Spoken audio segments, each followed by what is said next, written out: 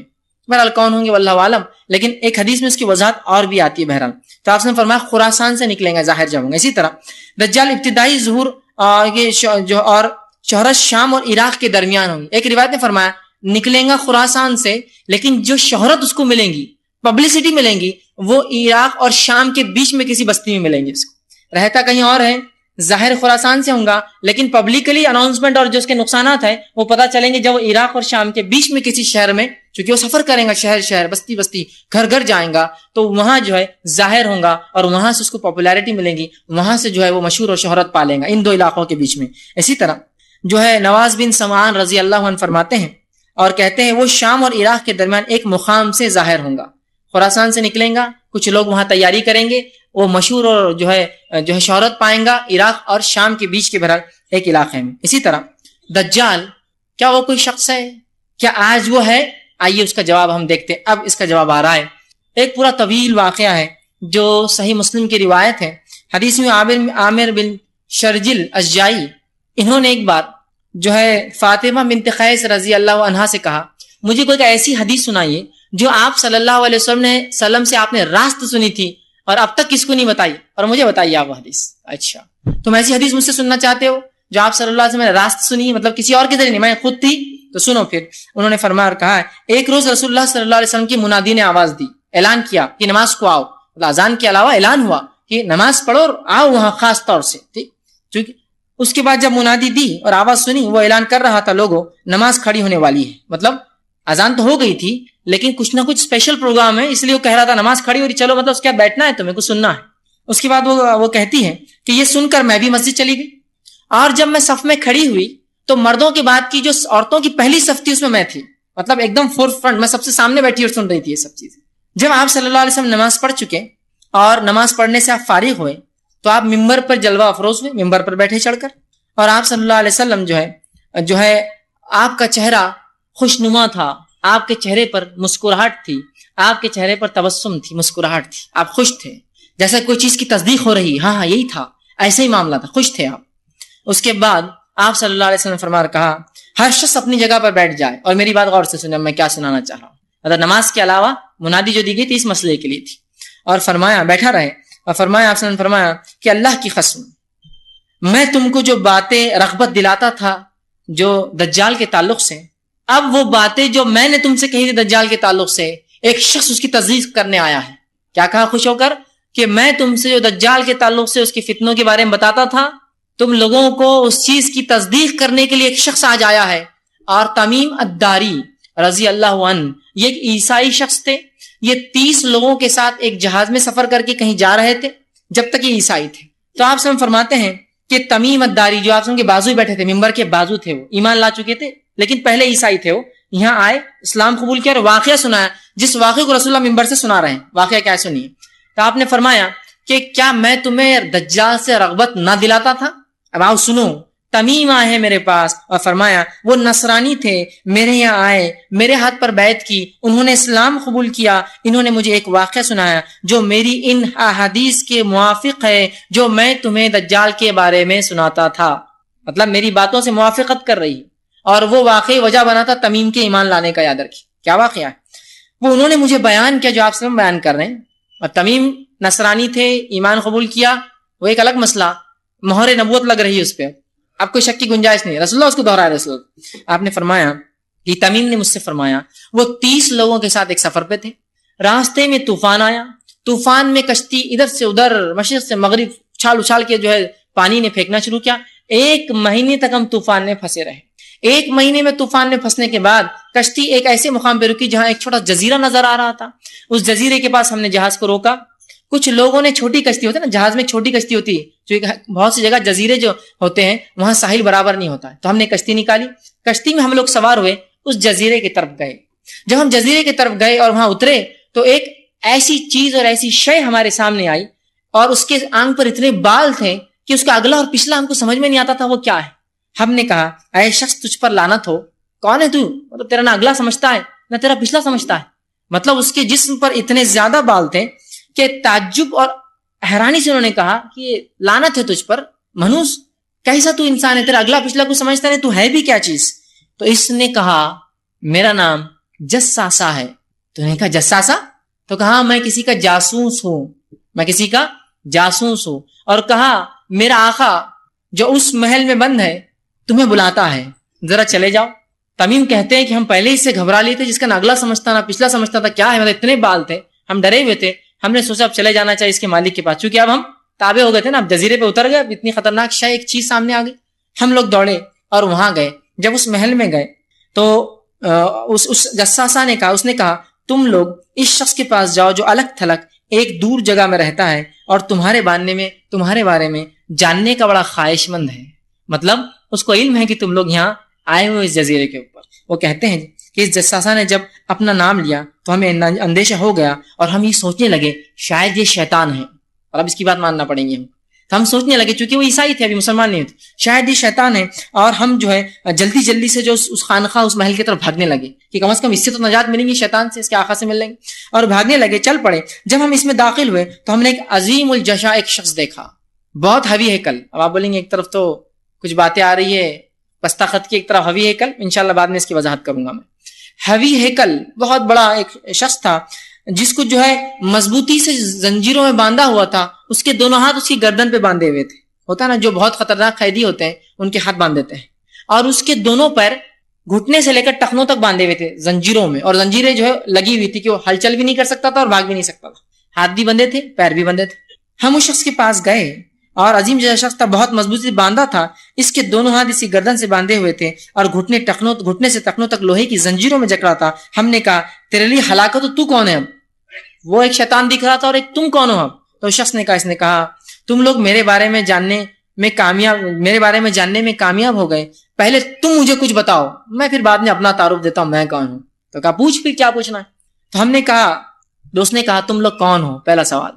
تو ہم نے کہا، تمیم کہتے ہیں، ہم نے کہا ہم عرب لوگ ہیں، عرب سے آئے ہوئے ہیں، ہم ایک بحری جہاز میں سفر کر رہے تھے، سمندر میں طوفان آیا، طوفان نے تھپڑے مارے، 30 دن تک ہم پریشان رہے، 30ویں دن طوفان تھما، کشتی آ کے ساحل پہ رکی، ہم چھوٹی کشتی میں سوار کے یہاں آئے، وہ ایک شخص ملا جس کا نہ اگلا سمجھتا تھا نہ پچھلا سمجھتا تھا، ہم نے اسے بددعا دی، اس نے کہا تم بلا رہے ہو، اور جب ہم نے یہ سنا تو ہم جو ہے تمہارے پاس آ گئے ملنے کے لیے۔ کہا اچھا یہ معاملہ ہے۔ پھر اس شخص نے کہا، اور وہ کہتے ہیں، اس نے کہا تم لوگ جو ہے تم کون ہو؟ ہم نے کہا ہم عرب ہیں، ایک بحری جہاز اور پورا واقعہ سنا ہے، اور وہ جانور ہمیں جو یہاں لے آیا، ہم نے اس سے پوچھا تیرے لیے تباہی و بربادی ہو، تو کون ہے؟ اب بول۔ اب ہم نے بتا دیا پورا ہمارا کیا ہے، اب تو کون ہے بتا۔ تو اس نے کہا جو ہے میں جیسا مطلب اس کا واقعہ، اس کی بات جو ہے، اس نے کہا تم لوگ اس بڑے محل میں آ جاؤ، تو ہم اس کی بات سن کر آ گئے اور تمہارے جانب آئے۔ اس نے کہا جو ہے مجھے جو ہے اب یہ چھوڑو کیا تھا، مجھے بیسان کے بارے میں بتاؤ۔